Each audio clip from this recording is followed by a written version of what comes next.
This meeting is being recorded. There we go. So good evening. Welcome to, I believe, course section 3 of your training. Tonight, we're going to go through rules 5, 6, and 7, which are personal fouls, tech fouls, and then what the heck to do after a personal or technical foul. Once again, guys, if you have any questions, please stop me. Once I get on a roll, I know I start going and talking fast, and if you have questions, I want to make sure that those get answered because that's super important to me. So we'll go ahead and get started. So we'll start with rule 5. Obviously, this is personal fouls. You guys know what these look like. There's some great examples of what's going on here. Cross-checking to the head, to the neck, to the armpit, to the slash, the kid's teeing up, getting ready to swing for the fences there on the second picture. So you know what these look like on the field. When you are standing 10, 20 yards from it, most of them become pretty obvious. Sometimes they're not so obvious, but we'll talk about some of those tonight. So section 1, what are the personal fouls? Again, you know these: illegal body checking, slashing, cross-check, tripping, unnecessary roughness, unsportsmanlike conduct, any sort of check involving the head and neck. And there is a change this year in the rule book, so we'll go through that a little bit. And then illegal use of illegal cross or illegal equipment. And again, they changed some of that this year as well. So we'll talk about some of those newer rules. So here, illegal contact, illegal conduct, illegal equipment. These are the felonies, right? These are the ones we have to call. Whether it's a close game or whether it's 25-1, we still have to call this stuff because it creates an environment of safety issues, controlling the game issues, and then really it comes down to sort of that crew credibility. And so these felonies, as they're called, we have to call them. It's just a safety issue more than anything. And then keeping control of the game. Because once you let one personal foul go, whether it's a trip or a cross check or something, the next thing you know, his buddy's got to get revenge and things just snowball and it becomes a debacle real quick. So again, we're going to go through all these. Stop me if you have questions on anything. So a cross check, you know this pretty well. You can see it demonstrated in the picture there. Anytime those hands are separated and there's a thrusting motion, or if a guy's running at somebody and has his arms fully extended, that's a cross check. All right. You have to look for that separation of hands and that thrusting motion, or my hands are all the way out. I'm running as fast as I can at somebody. I'm coming for blood, essentially. What we need to be careful of, and this changed a few years ago, is we can now hold. Guys can now hold, cross-check hold legally. And so that's a real thin line that we need to observe. If I'm in here and my hand, you can't really see me. This is much better in person. My hands are in tight, right? And my hands are separated. My arms are in tight. And I'm not jabbing at the guy. I'm not running at him full tilt. I'm simply applying pressure with the shaft of the stick. There's a line there where it's legal to not legal. And so we really need to again, once you see it on the field, you'll start to recognize where it's illegal, cross-check, hold to a certain degree. If I'm holding the guy, and all of a sudden I go like that gets a little bit dicier, right? Because now I've thrusted my arms out and I've potentially done some damage to that guy by popping my arms out. If that guy is pushing against me and applying equal pressure and I pop off, but there's no separation between my stick and his arm through that process, then it's okay. It's legal. We just need to watch that popping motion. And if there's any sort of separation, here we go, between the stick and the body, and all of a sudden they make contact, that's a cross check, and we need to call that. All right, so video time. And there's a ton of videos in this section tonight's lectures. So yeah, we'll watch this a couple times. You saw what happened there, right? Kid comes running down. He gets popped. Play it again. That's a pretty easy one. You can see his hands are separated. Boom. He thrusts out, and the official there, that lead official's got it right off the bat. And you saw what happened after that, right? It's killed the volume here. He comes down, he hits him, Buddy gets fired up, and now all of a sudden we have some scramble, some nonsense here on the crease. And so you can see there that it becomes, I don't know why these are recommended. That's weird. You can see how it can decline very quickly. All right. So we just need to be careful with that. Call those cross checks. Yeah. Let me see here. Just out of curiosity, what would you call that? We'll watch it again. Would you give it a 1 minute, a 2 minute, or a 3 minute? What do you think? You can unmute. And... I'd do a 1 minute non-releasable, maybe. Okay. Probably Anybody else? Yeah, he gets a good run on him. It's interesting though, and we need to watch this. And this angle isn't great. Whereas on the field, you might get a better angle. This year, they instituted a rule that if I come into somebody's body, okay, and I ride up, and we've done this, we've all done this, right? You come into somebody and you come up, and it ends up hitting their head and neck. That's now a 1 minute non-releasable penalty, right? It used to be, oh, he came up, coach, like he slid up, it's not a foul or whatever. With this particular cross check, right? Watch this again. He slides up a little bit. And so we can put him in for 1. We can do 2, depending on a variety of conditions, which we'll talk about in a little bit. But yeah, for this one, probably a 1 minute non-releasable because he did come up and hit him in the head. A normal cross check, if I just pop the guy, no head and neck is involved, it's a 1 minute, easy one. That's the same thing. So illegal body checks, more than 5 yards from a loose ball, right? And you can't just go off hitting somebody that's not near a ball. I don't know why these things or transitions are happening. From the rear, right? Unless I turn, which you've seen this before, I see a guy's coming at me. I'm like, oh crap, I'm going to get walloped here. And I turn my back. That's not an illegal body check because I saw him and I knowingly turned my body to put my back towards the guy. That's not illegal. It's not an illegal check. So, and then below the waist, obviously. And then player on the ground. If he's got anything besides his feet on the ground, you can't hit him. So if my hand is down, if my elbow is down, if my feet and my head are touching the ground, you can't hit me. If I am laying on the ground, you can't just call off and jack me on the field. That's not legal. And then depending on severity, right? We've had illegal body checks that have gone in non-releasable just because it was pretty nasty. And you can get into unnecessary roughness if you need to. It's pretty wide open here.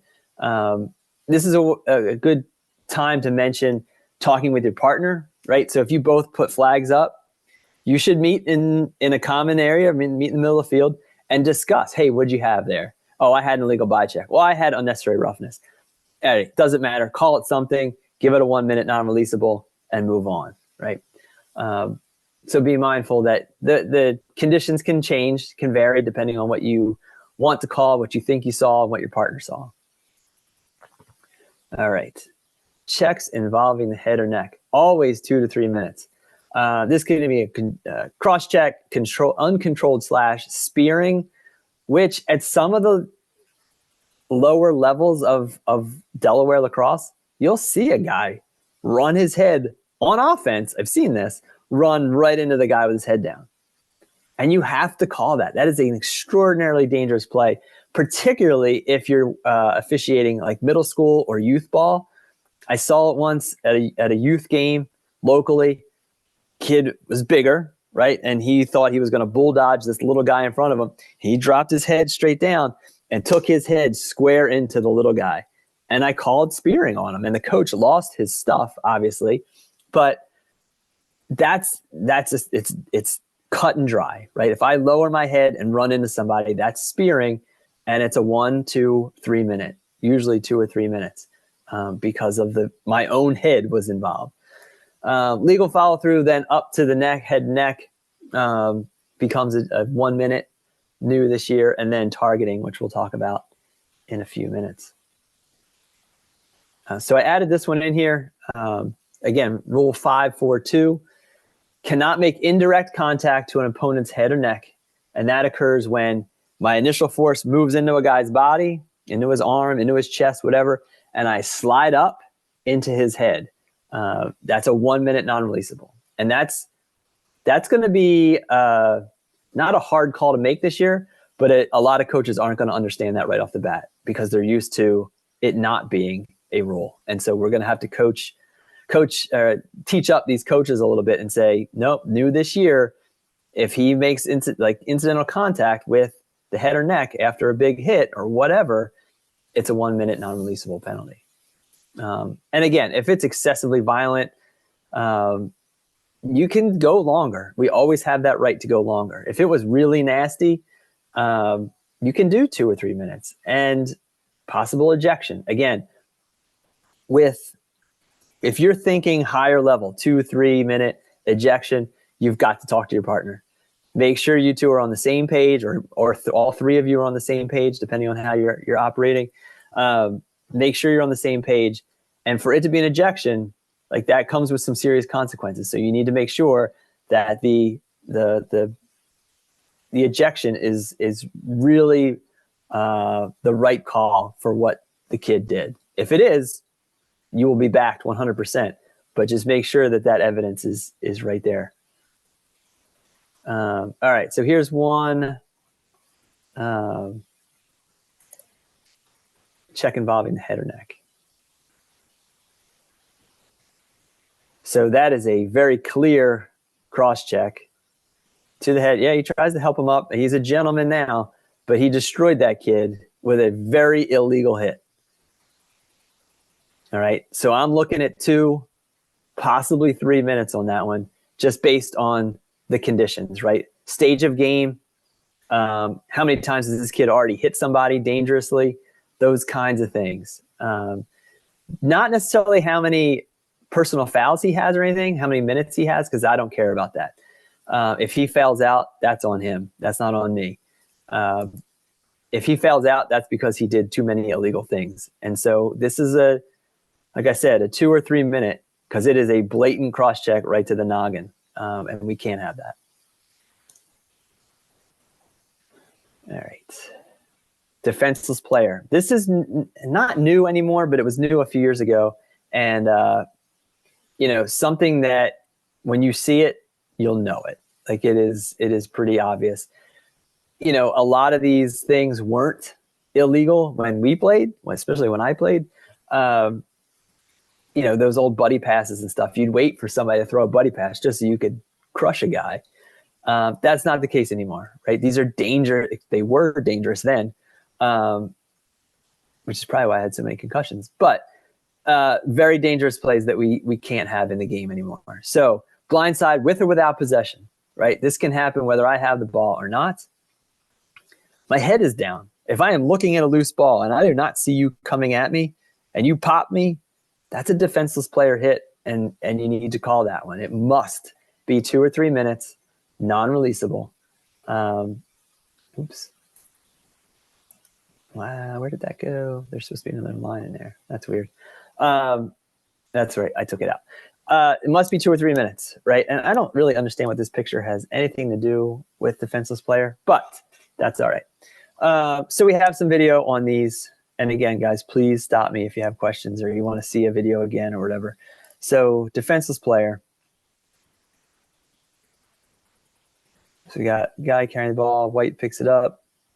He's going to run downfield. Does not see this kid coming out of the box.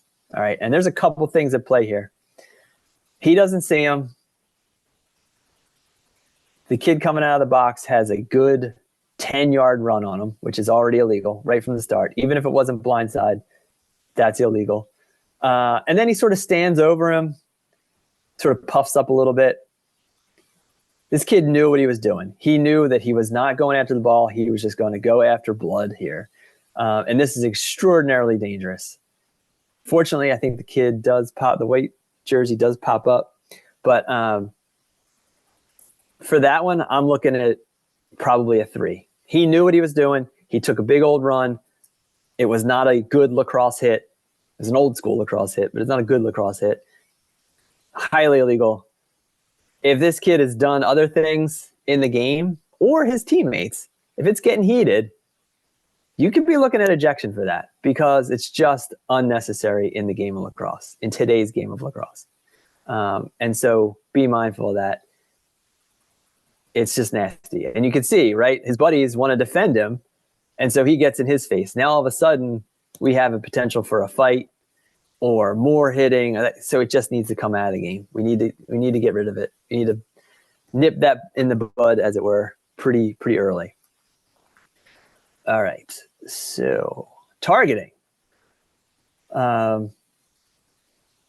Blindside with or without possession, right? Same as defenseless player. Head down, loose ball. Targeting's got to be a 3-minute non-releasable penalty. It's got to be. It's dangerous. It's nasty looking. It puts you in a weird position with parents and legalities if this kid gets hurt. We got to make that call. It should absolutely be discussed as a crew, whether you're in a 2-person or a 3-person, does not matter.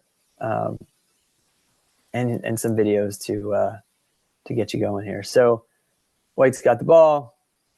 This one, the notes in the PowerPoint say like 3-minute impossible ejection. I don't know that I agree with that because I think he just kind of ran into him. Hard to say at this angle. He does get hurt, which is never a good thing. See what you think there. It is blindside. I don't see a contact with head or neck. Could be me. Right? So he kind of runs into him. Maybe it's the elbow that comes up after. I don't know. Definitely blindside. Definitely a defenseless player. I'm looking at 2 minutes, maybe 3 if he doesn't get up real fast. You got to use your judgment on that one. All right. So before I jump to slashing, any questions on targeting, head and neck, defenseless player, anything like that?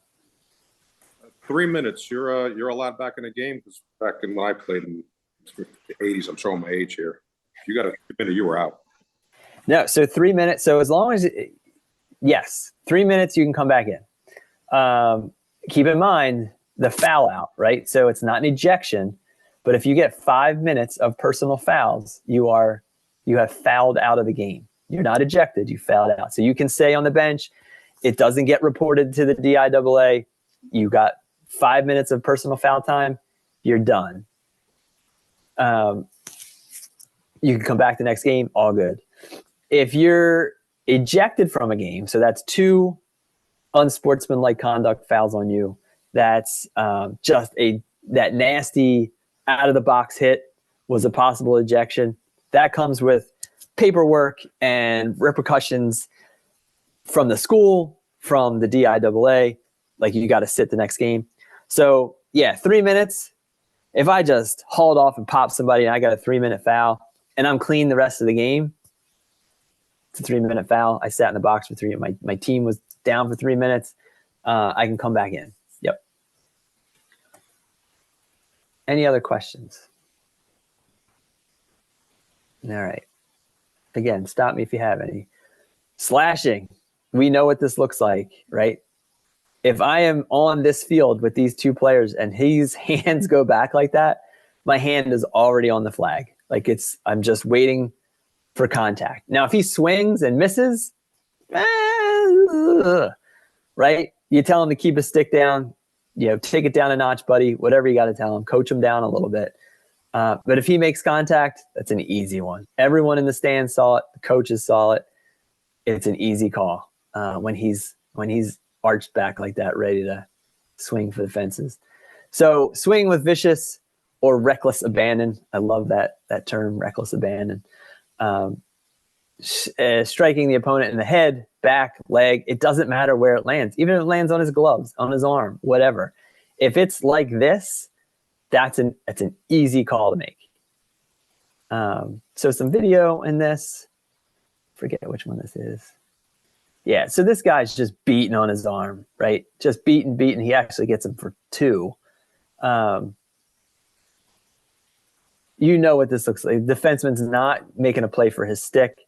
He's just beating on the kid.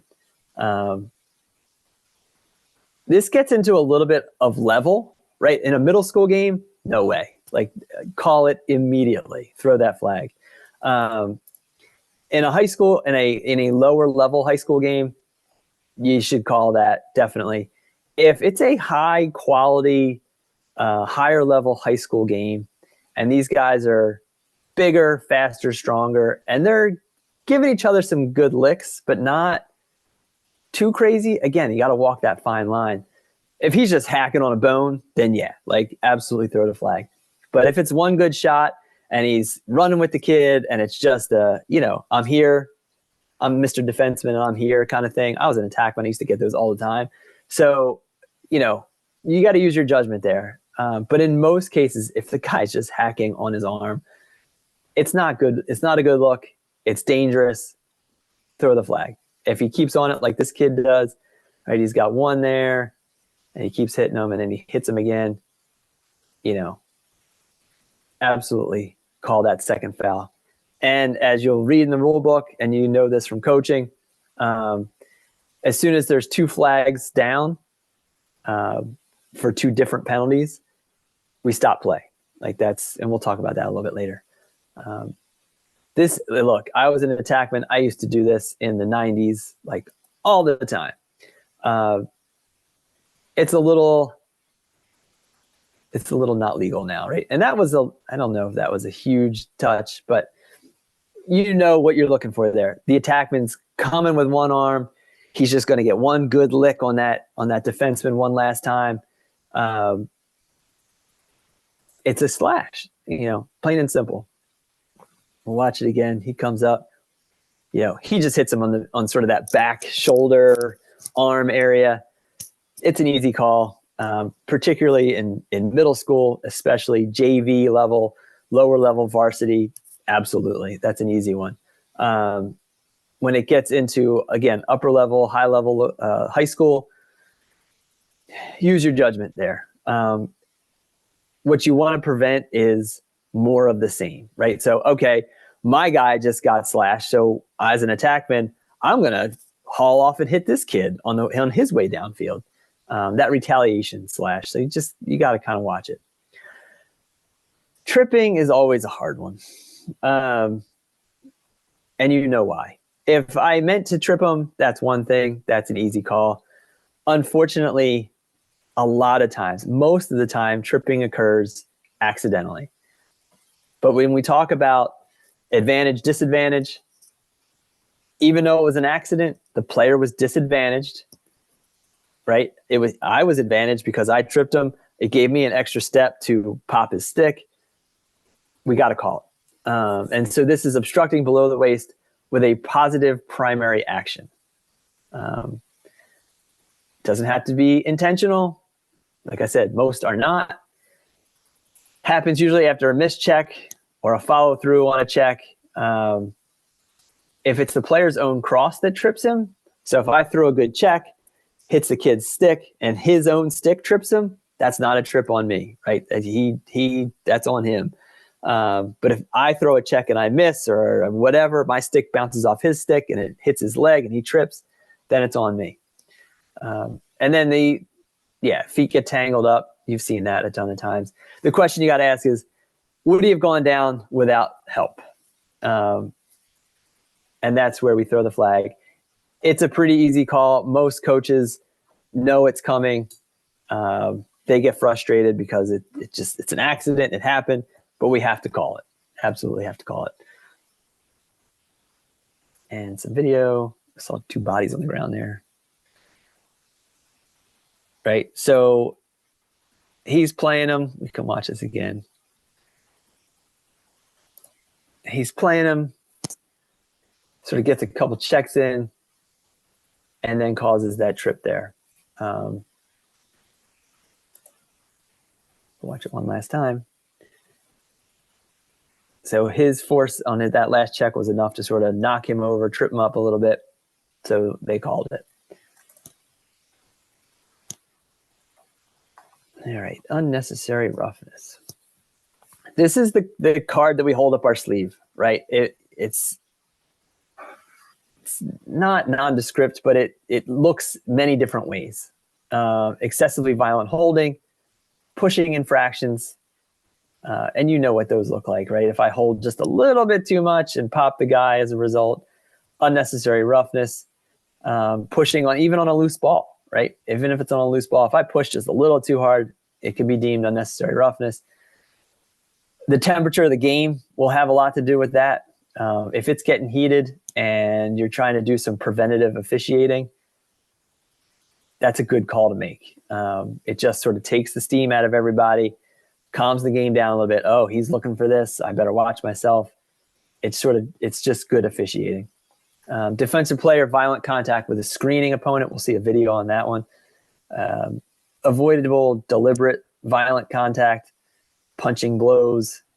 You know what these things look like. So this is a late hit coming, right? Boom, right? The ball's already in the goal, and this kid decides to come through and clear him out. That's an easy one to call. And this is where we talked last week about what that trail official is watching. Now, you're lucky the lead saw it, right? Because it was just right in front of him there. That trail's got to have that look, right? He's got to be watching that shooter to see him come around, not watching the ball go in the net, but watching what happens after he releases that ball. And that trail should absolutely be sailing that flag. It looks like a two-person game. And so that trail's got to be watching the shooter. Trail has to watch the shooter. And it's when you're first starting out on the field, it's difficult because you want to watch the ball go in the net, right? That's what we've been trained to do as a teammate, as a coach, as a parent, whatever, is we want to see the goal net move. As the trail official, you've got to teach yourself, concentrate on the shooter. Because if this was a little higher up, this plays a little higher up, that lead is not going to see it, okay? If it's up on the 15 or the 20-yard line, that lead official's not going to see it. It's got to be the trail making that call. And that's just a nasty hit. He taunts him afterwards, and we got some pushing and some shoving in there. This is a good time, particularly on a three-person or in a two-person with the lead there. I'll play it again and try to pause it at the good spot here. So he gets popped. I throw the flag. Immediately, he starts to veer off and go towards the end zone there. Now, I am calling that. I am running directly into the middle of that mess, right into the hot zone, because you see what happens next, right? We got some pushing and shoving. If I'm in there, that might still happen, but it's less likely to happen if I'm standing in there. In a three-person game, right, we would have likely the single side official, he's over here somewhere. He would run in and stand in that middle zone while the lead official puts his arms up to indicate the goal. And so either the lead on a two-person or a single side, even the trail, if it's a two-person game and it's nasty, that trail can absolutely run in the middle there and calm everything down. Tell guys to get to their spots and move on to the next face-off. Oh, we've seen this one. I was the victim of this a lot in high school. Running through a pick. Kid sets a pick. Defenseman's not having it. Knows that he's there. Goalie's talking to him. Pick right, pick right, pick right. He sees him, and he blows him up. That's an easy call to make as an official now. Now, granted, White is not in a... It's an illegal pick. It's interference, right? Because he's not set. You guys know what a pick looks like. Stationary feet, shoulder width apart, stick straight up and down. Oh, what happened here? Stick straight up and down. Can't be leaning. Can't be, moving. I am stationary. He leans in a bunch, and the blue kid just blows him up, right? So that's unnecessary roughness, regardless of the moving pick. And you see the lead official there, sees it. He's in a great position to see it. He's below the goal line, sees the whole thing, right in his eye line, fires off the flag.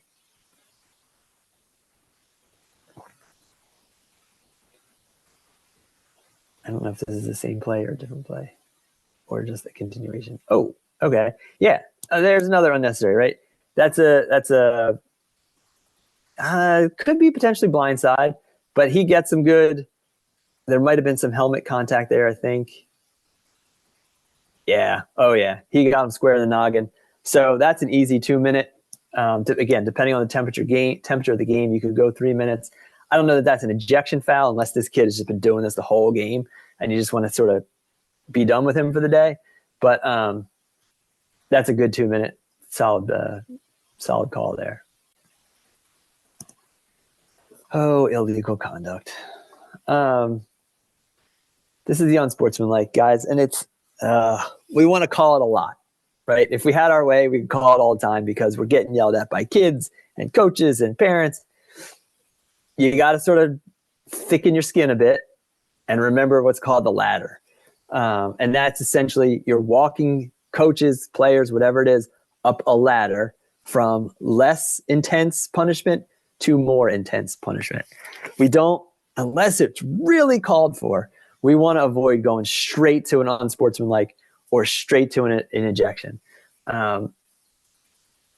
There's cause for it. I'm not going to say it's not used, but if we can avoid it, we want to walk up that ladder. First thing is take the ball away, right? That's a conduct foul on a team that's got the ball, right? Conduct, arms straight out, and you just take the ball away. And a lot of times that will cool the room because it's like, all right, this official's not taking any stuff. We just lost the ball. Clean it up. Everyone curb your cursing, your comments, keep them to yourself, and just play lacrosse. If things are heated and they don't have the ball, right? Kid says something to you, coach says something to you, and they're on defense, it's 30-second conduct foul, right? It's not too intense. It's only 30 seconds. It's releasable, but it's a warning shot, right? You're saying, Coach, I'm tired of this. We're done with it. 30 seconds in the box. Okay. Continues on, or if certain words are said, automatic 1 minute, unsportsmanlike conduct. You can lock them in or not. It's up to you. Anytime there's cursing involved, directed at you in particular, anytime your integrity is questioned, if there are certain words that kids use, racial slurs, anything about gender, like whatever, I don't care what it is. If it is deemed disrespectful by me, and I have a pretty low tolerance for that, we're going to go to unsportsmanlike because it has no reason to be on that field. And we've got to stop it. It's just bad stuff, right? Because it's just going to lead to more trouble down the line. And I had this happen. A kid was using racial slurs, and it just escalated from there. It was terrible, and it was one of the worst games I've ever had. And it still bugs me to this day that the kids were acting like that. It was terrible. Automatic unsportsmanlike, because all it's going to do is result in a fight, and then you're going to have ejections and lots more paperwork, and it's not good lacrosse. So use that unsportsmanlike, use that ladder as best you can, unless someone's coming at you using big words that shouldn't be used on the field. Hit them with a conduct, 30-second conduct, 1 minute you unsportsmanlike, or just go straight to ejection, depending on the situation. Again, if you're going to go ejection, talk to your partner first. Don't view it unilaterally and just be like, I'm throwing him out. Talk to your partner. Make sure you're on the same page. Your partner may be able to cool you off a little bit. Ejection's a big deal. We want to use it if we need to, but sparingly. Fighting. This is an easy one. As soon as that kid's arm comes up and goes forward, even if it doesn't make any contact, and I've seen plenty of little kids think they're going to get into a big fight and just whiff, it's automatic ejection. If your arm comes forward, you're done. You threw a punch, you're done. I've had fights. It is, you don't go home, you don't drive home after a game with a fight and say, that was a great game. You don't feel good about yourself and it's not your fault, but what you start thinking about what you could have done better to avoid the fight. In some cases, Kids are just hot. They want to get after it. Somebody says something, somebody does something, and all hell breaks loose. You just want to do your best to avoid fights because they're just ugly and they look bad. And they're dangerous. So automatic ejection, every ejection gets a 3-minute penalty served by the in-home. The ejected parties need to leave the field, whether that's go sit on a bus, go sit in a locker room, whatever the case may be, they need to leave the field. And the in-home serves it. If the in-home's already in the box, or if the in-home is the one that gets ejected, the next person down in the book serves the penalty. If those two were ejected, the third guy in the book, et cetera, et cetera.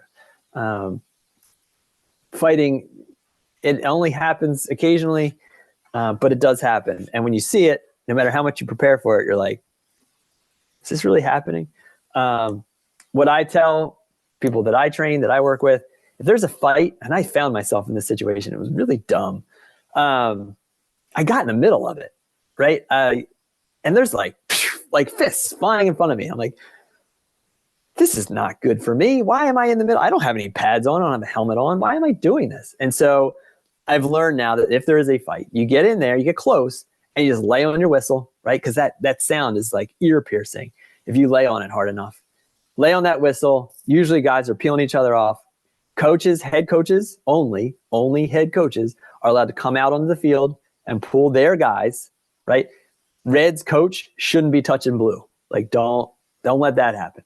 Red coach should be pulling red players off. Blue coach should be pulling blue players off. Assistant coaches are not allowed on the field. If they come on the field to break up a fight, they get ejected. The assistant coach job is to freeze the benches, make sure none of the benches, the team, the players on the bench go onto the field. That's the assistant coach's job. He should not come on the field. Otherwise, he's got to get ejected. And that's just crazy paperwork. Coach can come on, pull his guys apart.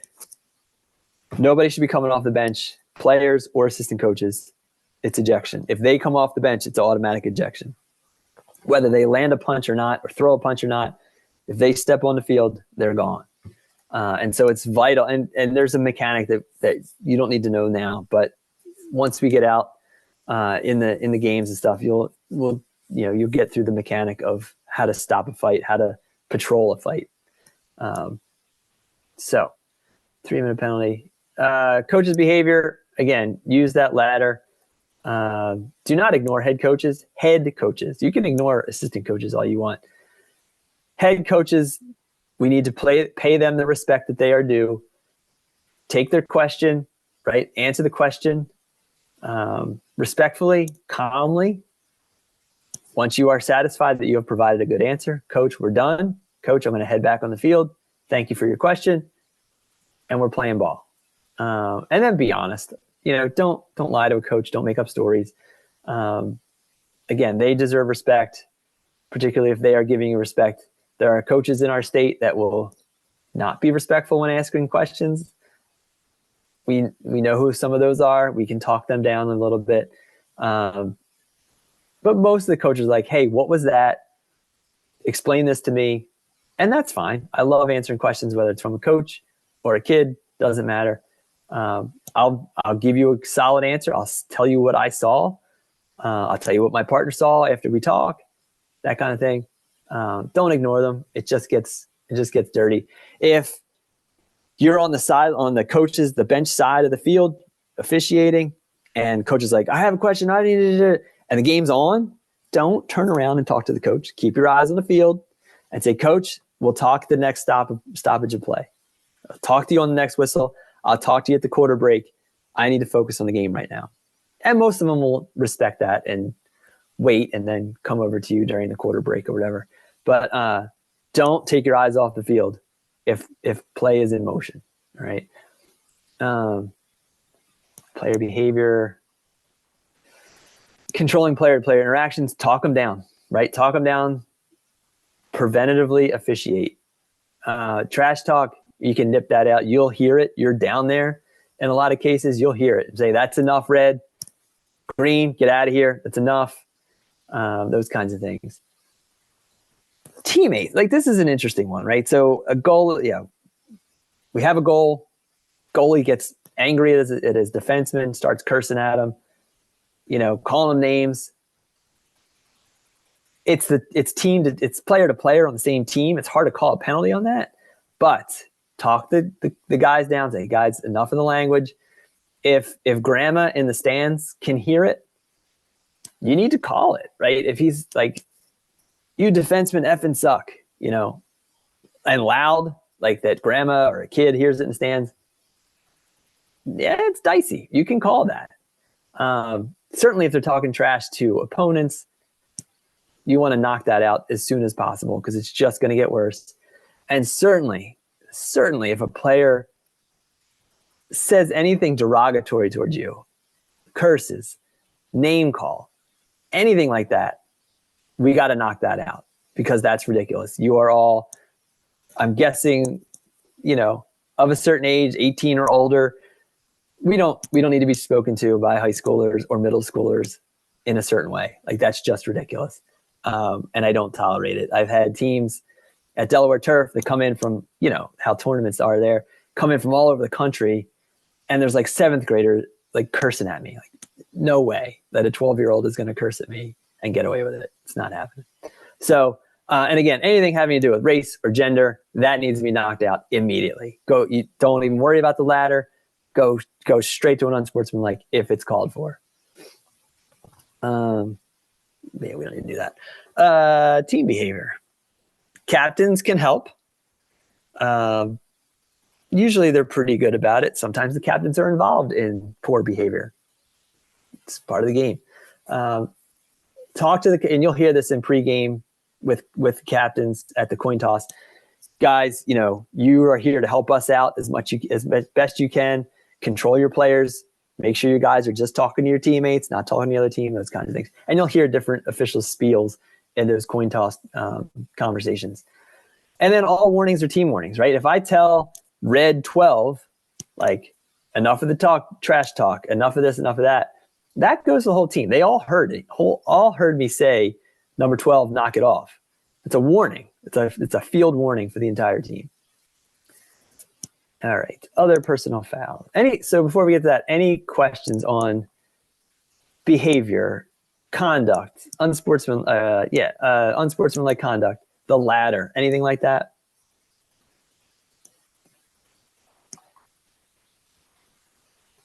All right. Personal fouls, other personal fouls. So illegal crosser equipment.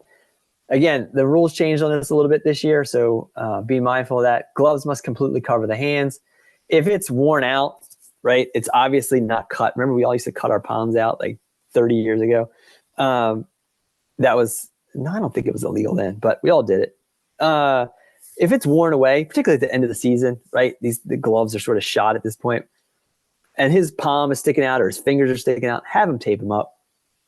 And keep an eye on him. If he comes back on the field and all of a sudden the tape is gone, then we might have an issue, right? But most of the kids out there aren't trying to buck the system. Their gloves are worn out, whatever. I like to give them the benefit of the doubt. Guys, put some tape over it. You're good to go. That kind of thing. Mouthpiece is a technical foul. It's a 30-second technical. When this was a 1 minute, it was a lot harder to call, right? 1 minute is a big deal. 30 seconds or take the ball away. Yeah. But we got to call it. You can give a warning. You can give team warnings. We'll warn the guys at the beginning of the game during the lineup. Mouthpiece is in your face. If you're on the field, there's your warning. A lot of guys will do what this guy's doing here. The fish hook. If you see a guy who's got his mouthpiece attached to his helmet and it's sticking out, flopping as he's running, right? That's an easy call. It's an easy call. I'll go with that. New this year, helmet, chin strap must be under the chin. And elbow pads, arm pads must be on the elbows. This is a 1 minute non-releasable foul, personal foul. We know those defensemen love to put their elbow pads up here on their bicep. For whatever reason. I don't know. It looks cool. They don't care about their elbows. I don't know why they do it. As an attackman, I had the biggest doggone elbow pads I could find because these guys used to hack the crap out of me. Anyway, if your elbow pad's up here, right, that's a 1 minute non-releasable penalty.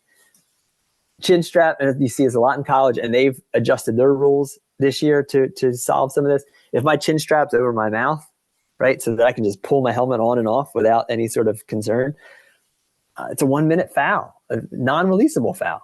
So at the beginning of the game, we'll talk to coaches, we'll talk to the teams at coin toss or at lineup. Guys, chin strap. You can walk the line, see who's got it, who doesn't. Hey, don't come on the field like that. Chin strap's under your chin. We want to do some preventative officiating here. We don't want to get it to the point where you actually have to call a 1 minute non-releasable foul on a guy for a chin strap or an elbow pad, but it's going to happen. And it's going to be in the paper, right? So like the photographer's going to get a great picture of Johnny playing defense and his arm pads going to be up here. And then whoever officiated that game is going to get a call from JP being like, do better. So do yourself a favor and knock out that chin strap and elbow pad before the game starts. This used to be a bigger deal than I think it is now. Maybe I'm just naive, maybe not. Grabbing the ball on a face-off. There was a kid down here in the South who was very good at this back in the day, hit it very well, got away with it for a really long time until the local paper got a picture of him doing it. And so he was found out. Opponents cross in the face, that's just weird. But it's threatening. You can put them in the box for a minute for that. All right. So penalty enforcement, 1, 2, or 3 minutes. Even after a period ends, you can still call it. Think about releasable versus non-releasable. If it's pretty serious, you can lock them in. We always have that right. And then fouling out, that's 5 minutes of personal foul time. And when you think you're close to that, like certain guys, you're like, oh, I've put 12 in the box at least 3 times. My partner put them in for 1. You should talk to the table, right? At the halftime, it shouldn't really be between the first and second quarter, but at halftime and then between the third and fourth quarter, be like, hey, is anybody close? Oh yeah, 12's got 4 minutes. Perfect. Coach, pull him aside. Number 12's got 4 minutes of fouls. If he gets another personal foul, he's done. Do some of that preventative officiating. Coach will be like, oh yeah, I can't lose Johnny from the game. Johnny, take it easy. Slow your roll out there. You have 4 minutes. You're about to foul out. And then obviously ejections. We got to take down paperwork for that. We need the name of the kid, the number of the kid. Make sure with an ejection, the situation. And again, I doubt that you guys will be the referee, the crew chief for any of your games this year, but maybe it's possible. The crew chief has to file that report with Greg and Brett Townsend, who's our incident chair. Name, number, like what he did wrong, what the situation was, that kind of thing needs to be communicated right away on an ejection. All right, preventing personal fouls. Pre-game is a great time to talk about this with captains. Remember, guys, you are here to help us out. Talk your teammates down. We don't want any trouble. Don't put us in a position where we have to get involved and start putting people in the box. Take care of your own players first. Good time to talk about that. I always tell the captains it's okay to ask me questions. Always. As long as you don't come at me hemming and hollering. If you're screaming, you're fired up, and you're yelling at me about a question or something, I'm just going to send you away. Otherwise, I love answering questions, and a lot of these captains will ask questions like, hey, what did 12 do wrong? Like, what happened there? I'm like, hey, yep, good question. He slashed the kid, he hit the kid, whatever the case may be. Talk to the captains, and a lot of times these captains will go to 12 and say, hey, idiot, knock it off, calm yourself down, do it the right way. And so captains can be a good ally. You got to build that trust. And as you do some of the same teams over and over and over again, as we tend to do here in Delaware, you'll get to know these guys really well. You don't want to know their names or their phone numbers or anything, but you'll know, hey, 12, what's up? Good to see you again, that kind of thing. You got to build that rapport a little bit with these captains in particular. In-game communication with players, you can talk to guys. Don't be afraid to talk to them. Explain what they did wrong. We don't want to coach, right? We don't want, hey, you should have been at X at that point, or you should have switched to your left hand there. That would have been a great lefty shot. But keep your stick down. Don't talk to him as much. stay on his gloves, those kinds of things. Coach them out of penalties. So that you don't have to call them. You don't have to put them in a box. And they'll appreciate it. Most of them will appreciate it. Other guys might ignore you, tell you where to go. But a lot of times they'll be like, oh yeah, I was doing that. I shouldn't do that. And they'll fix it. And it's really cool to watch that exchange happen and work. Whoa. Flashpoints. So times in the game where you need to really be paying attention, focusing on what's going on. After goals, we talked about that, right? Get in the middle so that you can knock out any nonsense that's going on right in front of the crease there after a goal. Around the crease, right? Things get a little dicey when the ball is in motion, moving around the crease. You need to pay attention to that. Picks are happening, cuts are happening. People are getting frustrated. Defense is getting frustrated. Goalie gets frustrated. You got to watch that crease play. It's a lot of people in a very small area of space. And so we really need to watch that. During stoppages of play, don't ever take your eyes off the field or your crew's eyes off the field, right? If somebody's walking to the bench to talk to somebody, you need to turn your body in such a way that you can see the entire field. Otherwise, and you just saw my hand there big. So if I'm walking to the bench, my partner's watching the field to make sure no nonsense is happening. And particularly after a goal, that is like the biggest time to watch. Watching player movement, watching during substitutions. We don't see it a ton, but it does happen. Is I'm coming off the field. I got a full head of steam. I see my opponent in the box waiting to come on the field. He's in my way and I pop him, right? It's unnecessary roughness, unsportsmanlike, however you want to call it. I would usually go unnecessary roughness, but it'll happen. It doesn't happen often, but it does happen where guys coming off the field and just crushes the guy in the box because he's pissed off or he's in the way. He feels that the other guy's in the way, whatever. And so the trail official is usually the one to be watching the box on substitutions. Just be mindful that could happen. And then again, after we saw that in how many videos after a big hit is a flashpoint. You just hit my buddy. I'm pissed off. I'm going to come at you because you think you're hot stuff. You're standing over, puffing up, whatever. It's a teammate thing, right? It's a protection of our teammates, our friends. And so after a big hit, bad stuff can happen. So we need to be careful of that. Situational awareness, realizing that things in the game can happen where the temperature will rise, right? And you can see that like thermometer there on the screen.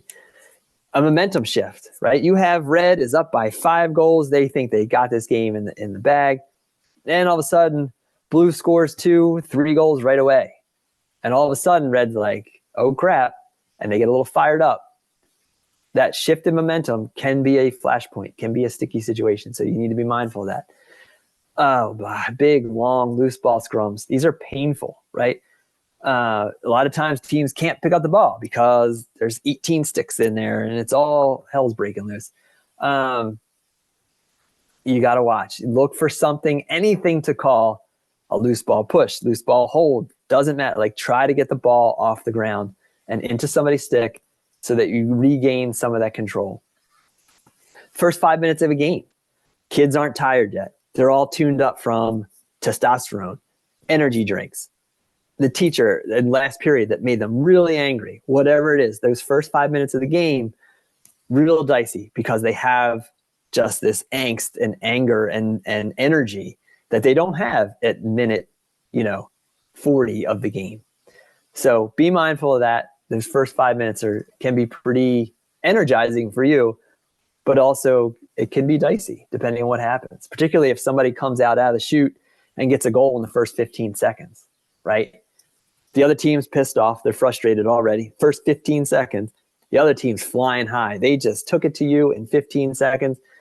Those two things mix, it can be bad. So just be mindful of that. After big hits, we talked about when the crowd goes wild, right? We've been in situations in stadiums and things where the crowd gets all fired up and that feeds the energy on the field, good or bad.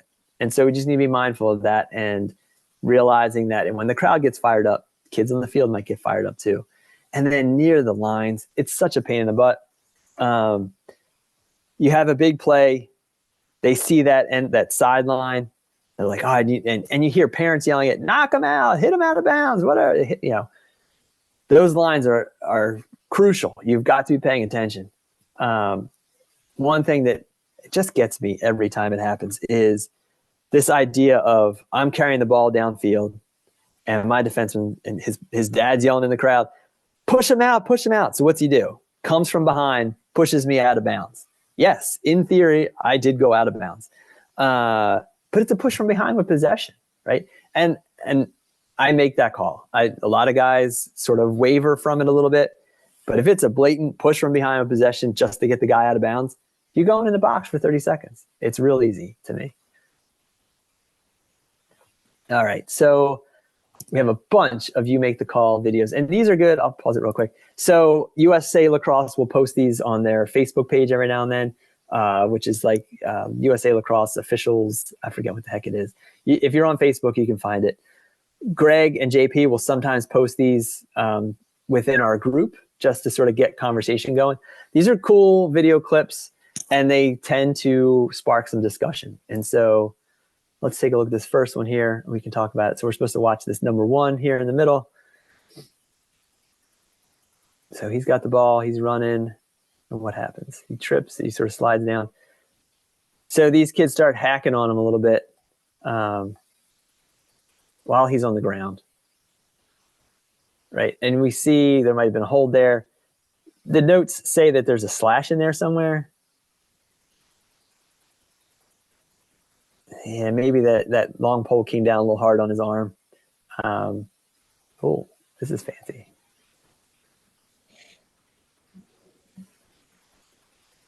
Yeah, he slips and falls. 2 defenders.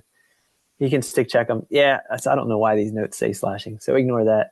So this is good, right? So he fell on his own.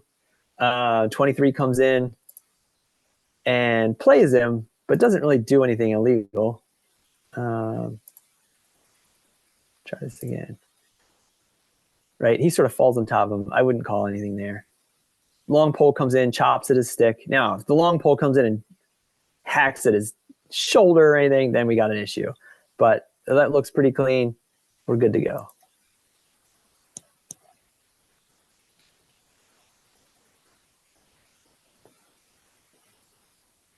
All right, we're watching this defenseman here.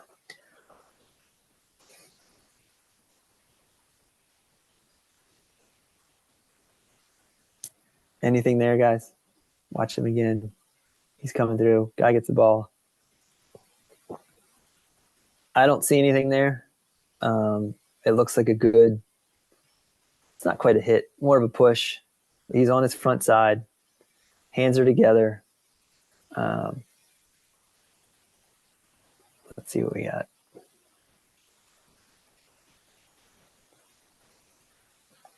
Yep, great defender makes contact with his gloved hands. Contact is from the front, under control, and appropriate for high school level play. Perfect. You know, just because the kid went flying a little bit, it probably made a nasty noise. Doesn't necessarily mean it's illegal. So, good. Number 3.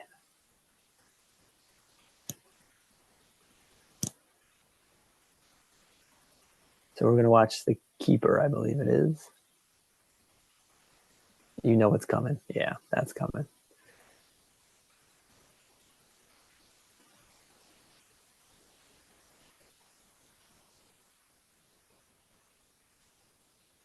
Defenseless player. I think he gets it in the head. Watch this one again. Slow down. Oh, yeah. Helmet to helmet. That keeper's going in for 2 to 3. If he's done this a couple times in a game, you can look to eject him. You know, if he doesn't get the message on the first one, you should discuss ejection here. Absolutely. Yeah, that head-to-head is just nasty. You don't want to see that. You don't want to see it in a game. You don't want to hear it. It's bad. I don't want to see kids get hurt. You don't like it. All right, number 4. There's 2 more of these. We're watching number 22, I think it is there, White. Not used to being with a long pole, potentially. Gets a little little goofy with it, trips the kid up. That's an easy one, right? That's a tripping, 1 minute.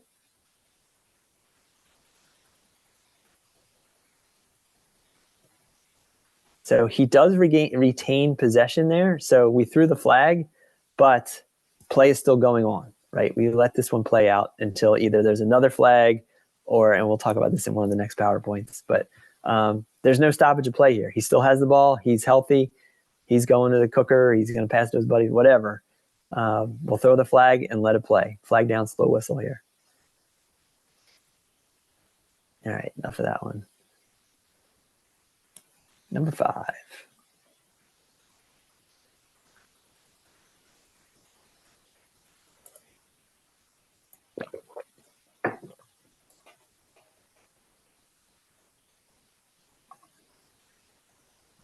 All right, we're watching this character here.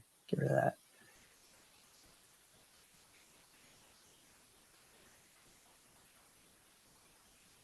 Yep, you know what's coming. In fact, that is me. It just threw that flag. This is a couple years ago. This was when defenseless player, I think this was the first year of defenseless player rule. This was a real easy call for me. I was there. I had my eyes on him. His head is looking at the ball, and this kid just comes in and fires him up. I didn't realize I made the USA lacrosse. This is great. This was right at Wesley Stadium in Dover there. Caesar Rodney, and I forget who they were playing. That's an easy one. Boom. Defenseless player. And so because it was new, right? Defenseless player was new. We had to explain it. The coach had he understood it, but he wanted an explanation about it. So I think we locked him in for 2 or 3 because it was up in the head and went with it. Fortunately, my partner, it was a 3-person crew, and my partner single side saw it too. So it was an easy call.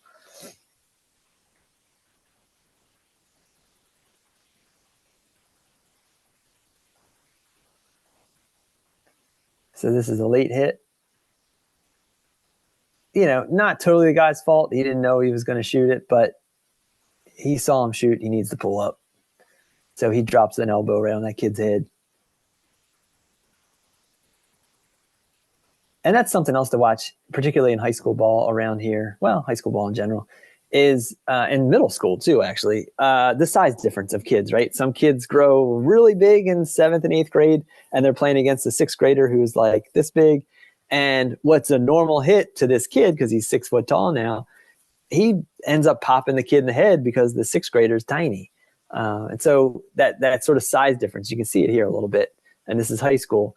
You know, a kid hitting another big kid would have been probably clean, but because he comes through and elbows the kid in the head, you got to make that call. So, all right. Sure. Yeah. Question? Is there a face in that situation? Say it again. Is there a face off in that situation? Hold on. Let me see here. Let's watch it again. Was there a goal? Yeah. So get out of here. So he's coming up, shoots, scores, gets clocked. Yes. So that is a dead ball foul by definition because the ball's in the goal. And so technically stoppage of play. We'll assess the penalty, and then it'll be that team's ball at the face-off X. Yep. Thank you for that. All right. Let's switch here. We're done with Rule 5. Let's go to Rule 6. And these other ones are shorter, I think. So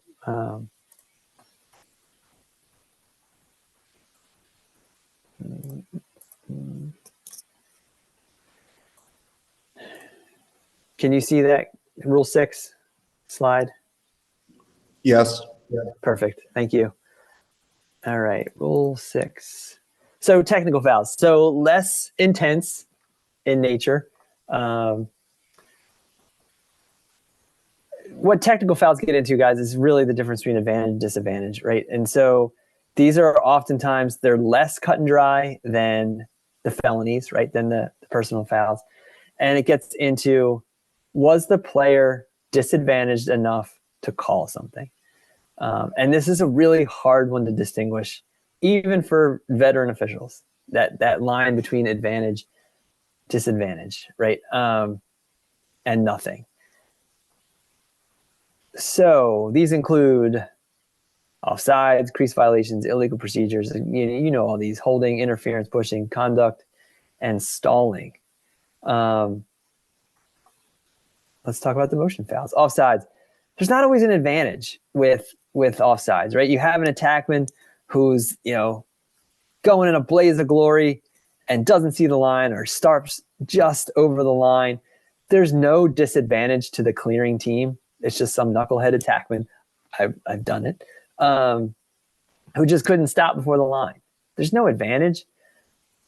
The problem is everyone in the stadium sees it, right? The coaches see it. The parents see this kid go offsides. They want the call. And we have to make it in a lot of times because everyone saw it. It's a hard one to make because you're like, there was no advantage. The kid just stepped on the line for a second, right? Now, if he steps on the line and gets a swing in, different story. But use your judgment on these. Try to distinguish if there was a disadvantage to the clearing team in that case, whatever. And if you have to, you make the call. Counting offsides, it's harder in two-person. And unfortunately, we do a lot of two-person games in Delaware. We just don't have enough officials for three-man. And so it's the responsibility of the trail. He's got to count and look for those toe touches in transition. You're counting forward, right? And when that rule changed, that was years ago, where it went from being you didn't have 10 guys on the field to only counting forward and counting 6 on offense and 7 on defense this way. I don't care what's going on behind me. There could be nobody standing on the field behind me. But if this section doesn't have the right number of offense and defense, that's an offside. And I had a coach screaming at me, right? They pulled an attackman off or pulled a defenseman. I don't know. Somebody came off the field. So behind me didn't have enough players. Coach is screaming, that's illegal. That's offsides. I'm like, Coach, we count forward. I'm looking this way. I don't care what's going on back there until the ball starts going that way. And he just didn't get it, but that's fine.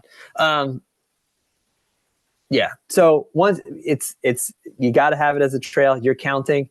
Make sure there's 6 on offense, 7 on defense. A lot of times you can, and maybe this is just my weird head, but I'll count them in pairs, right? So if I see a black jersey and a red jersey, there's one pair. Black jersey, red jersey, black jersey, red. So everyone's covered.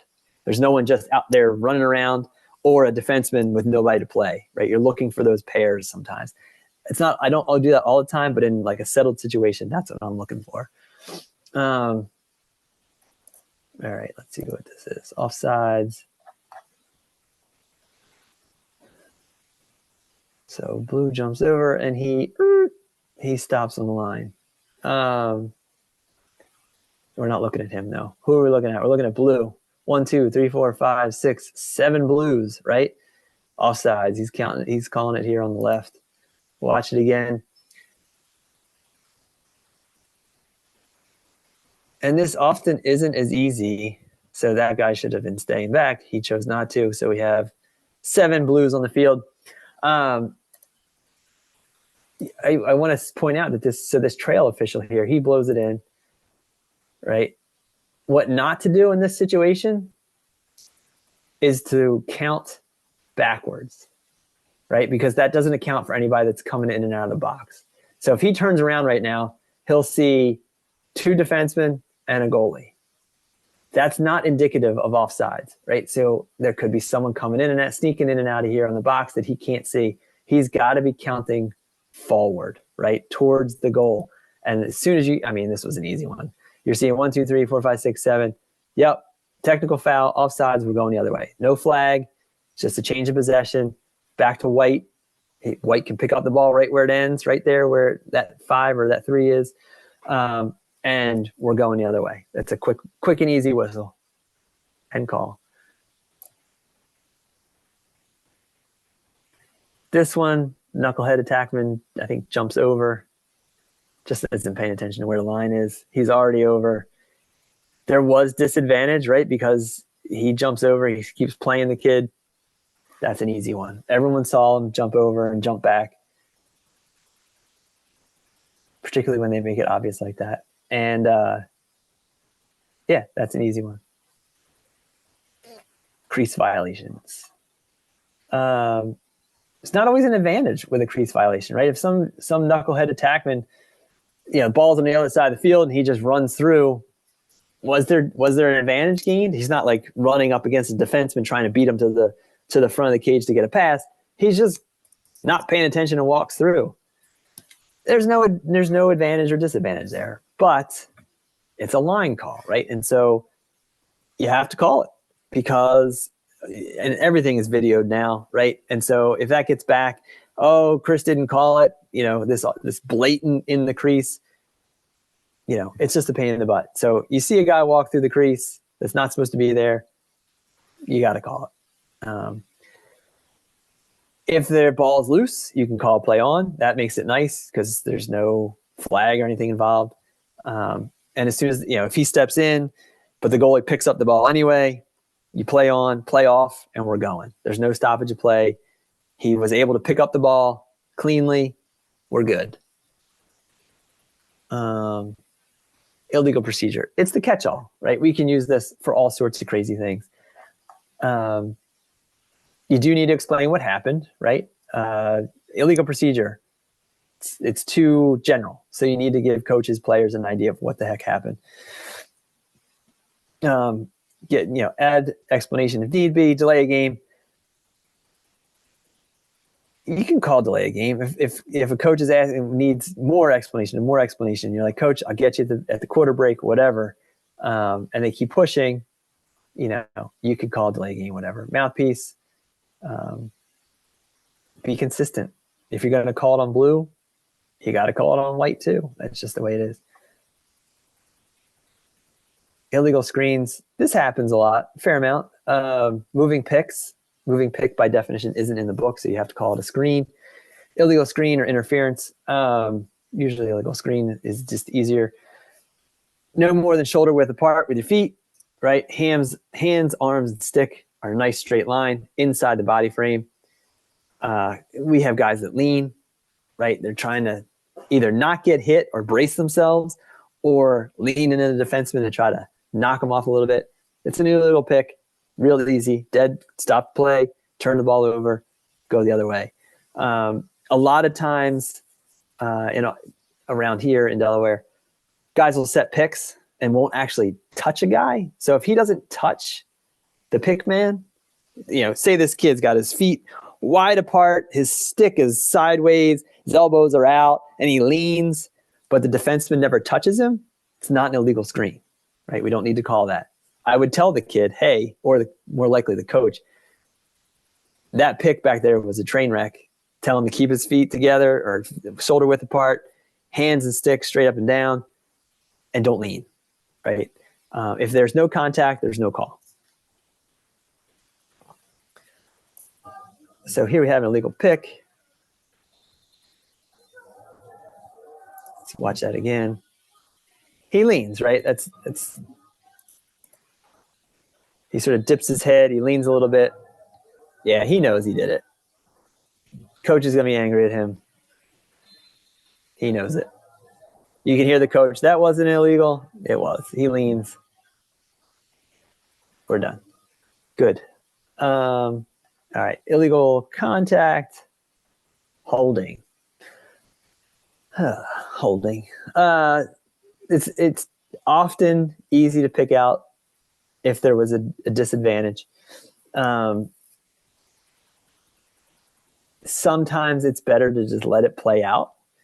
If that kid has got a full head of steam and the defenseman sort of holds him for a second, but he still maintains that full head of steam towards the goal, I don't know that I'm going to call it, right? It's a judgment call with that one. With a loose ball on the ground, we want, like as I mentioned earlier, we want to get that ball off the ground because just bad things can happen. So loose ball hold, it's an easy one. Get the ball up off the ground, get it moving. Definitely level of play matters. You're going to middle school, balls are on the ground all the time. And so you're waiting for any smallest little call to make to get the ball up into a stick and start play. It just makes it better, because when the ball's in the ground, kids are looking down, trying to scoop, bodies are flying. We want to get the ball off the ground.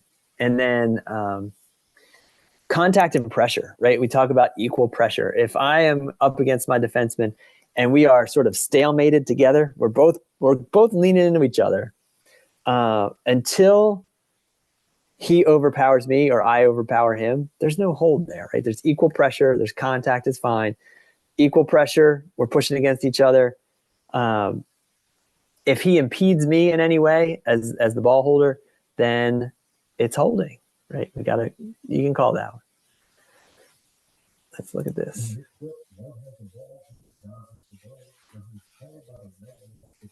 So you can see he brings that stick over his shoulder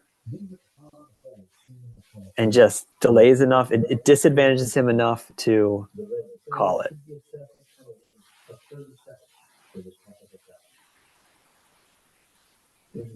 All right. Pushing. Again, use your judgment. Was there disadvantage? Was the player disadvantaged in any way? Again, loose ball. Get the ball off the ground. Loose ball push. Going white. Level of play will absolutely matter. Front or side. And that side is a judgment call, right? If he pushes or holds here, pushes here or on the side, that is legal. As soon as it crosses that plane, right, of the arm and comes to back here on the tricep or the shoulder, back of the shoulder, that's a push. It's an illegal push, and we have to call that. And sometimes it's hard to make that judgment, but you'll get it once you see it a couple times. All right, let's watch this push. So ball's loose. Watch this character. Yeah, he pushes him out. Ball's loose. He goes flying. He questions it, of course. I didn't do anything wrong.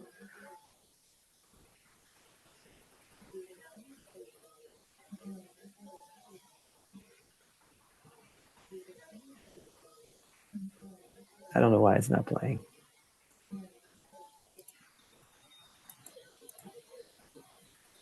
So you'll see it like we talked about on the sideline. It's very common. I don't know why it's not playing. We'll skip that one. Very common on the sidelines. Just need to watch for those pushes and keeping an eye on where it happens, right? The tricep or the back of the shoulder, illegal. Get the ball off the ground, go the other way. Interference with a non-goalkeeper, right? So interfering with person's movement. And you see this a lot in crease play, right? Defenseman's going to stand his ground. He's not going to let the guy move. He's got to let him move. It's interference. And you call it out. You warn these guys, blue, let him move. Blue, let him move, whatever it is. So that guy has free range to run around in the crease there and do his thing. Loose ball, turnover, defense, flag down. Yeah, so you get all this. You've seen this happen. Interference is not something we call a ton, but it can happen. Here's a video.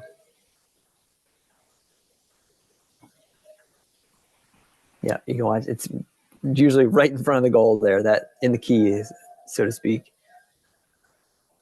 And he felt it was strong enough or annoying enough to throw a flag on it because he just wasn't yielding.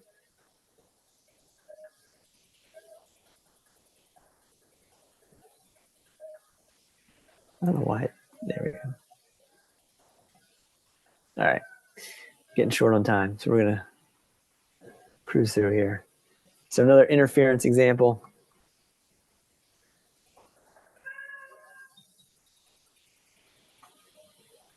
So he gets in the way. No good.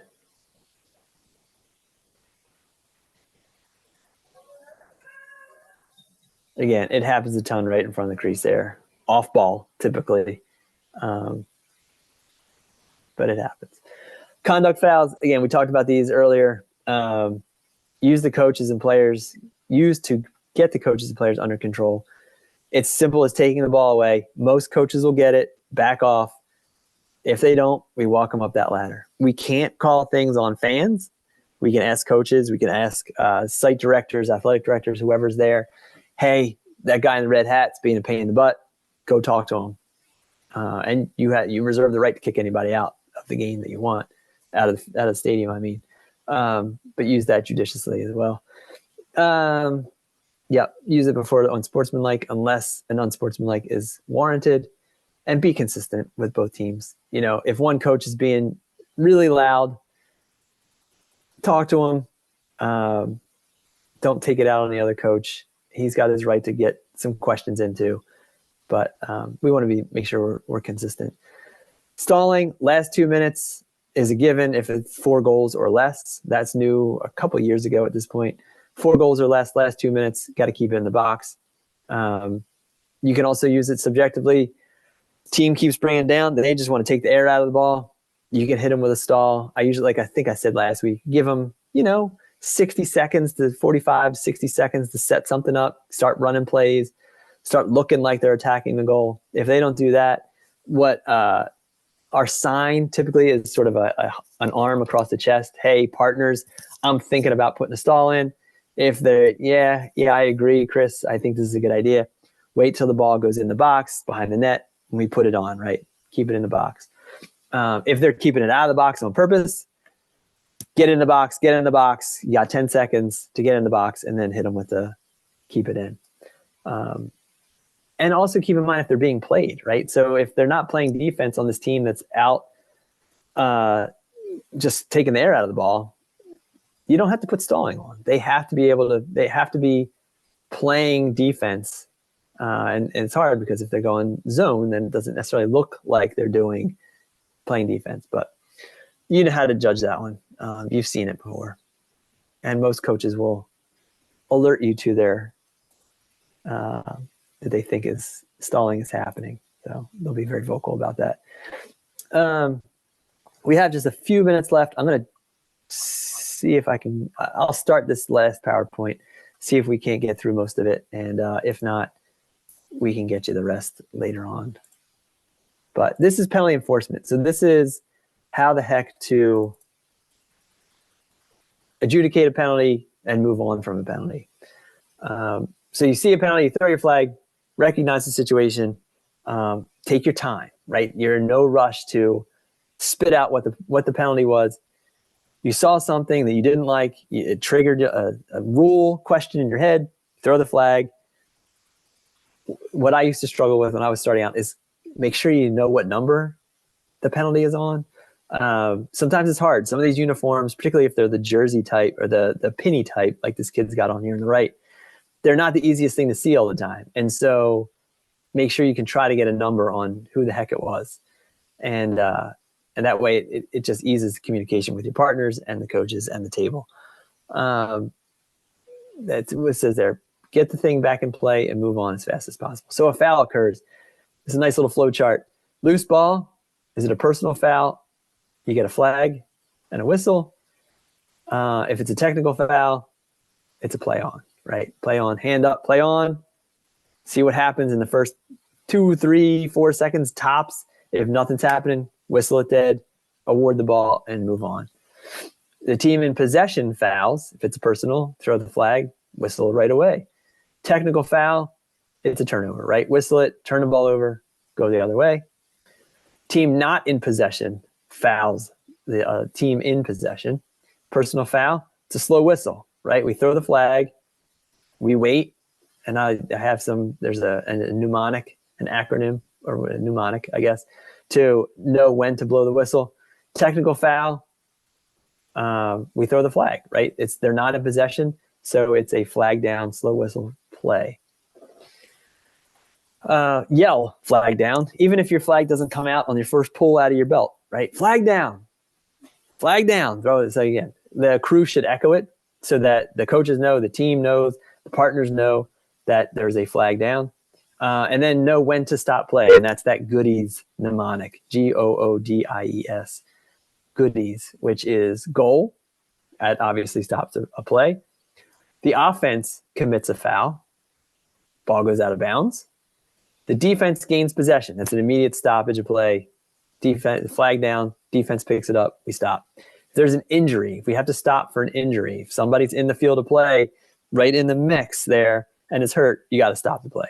If he's hurt over there, the play is over here, use your judgment. If that kid is like writhing in pain or there's blood everywhere, you stop the play.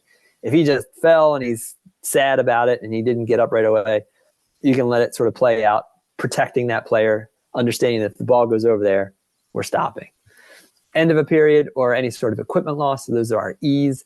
And then a second foul, second flag down, will stop the play. All right, so commit that to memory. You can print it out, study it, whatever.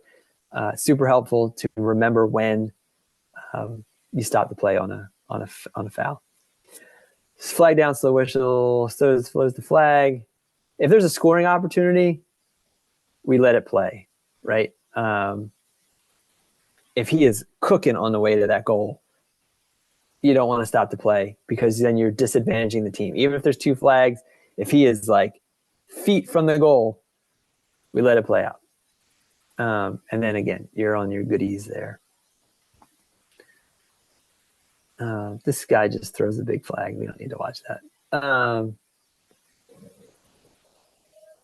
We don't need to. We know how to throw a flag. So relay and report. We're going to tell our partner what we saw. We're going to tell the field what we saw, potentially. He's going to either the closest guy to the bench is going to take it to the table. We're going to explain what the penalty was. We talked about C note last week. We'll talk about it again in a few seconds.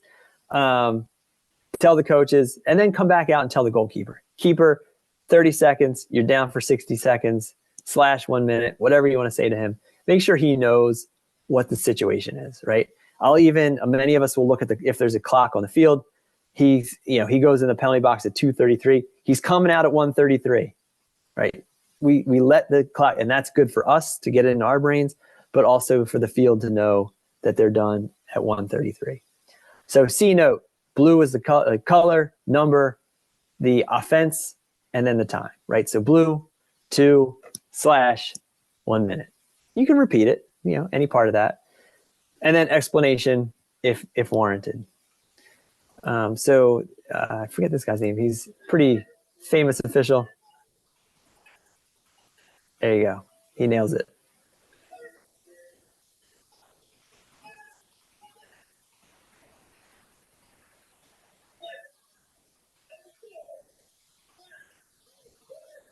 You want to make it look good, right? This is our Sports Center moment, as we talked about last week.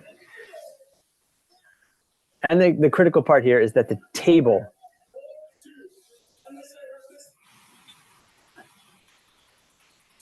we want to make sure the table understands it because they're the ones keeping the time on the penalty. They want to make sure that they have it good. Throw the flag, you yell, flag down, report a penalty, personal foul, technical foul, 30 seconds. You can practice this. It's fun. You look a little crazy, but that's all right. If you have no number and or it's on a coach, then you use the in-home, right? And that's why we record that at the beginning of the game during the coaches meeting.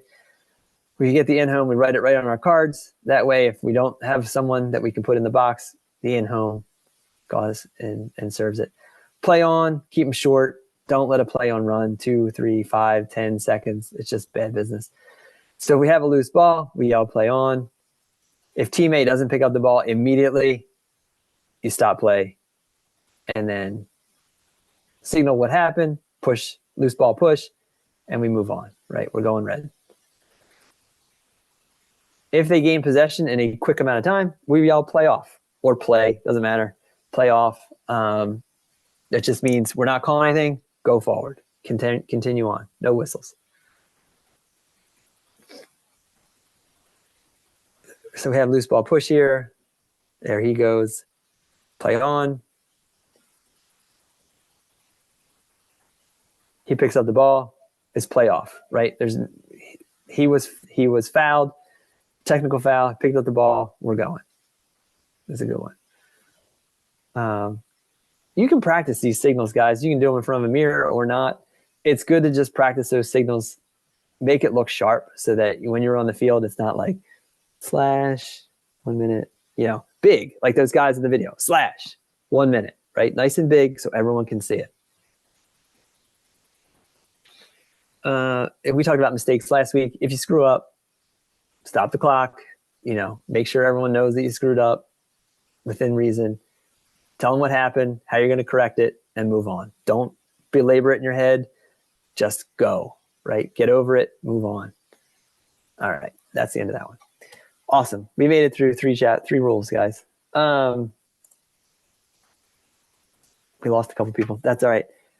Questions? Hey, Chris, if the goalie at the middle school level, if they get a penalty, do they serve or is it in home? So, by definition, they're supposed to serve.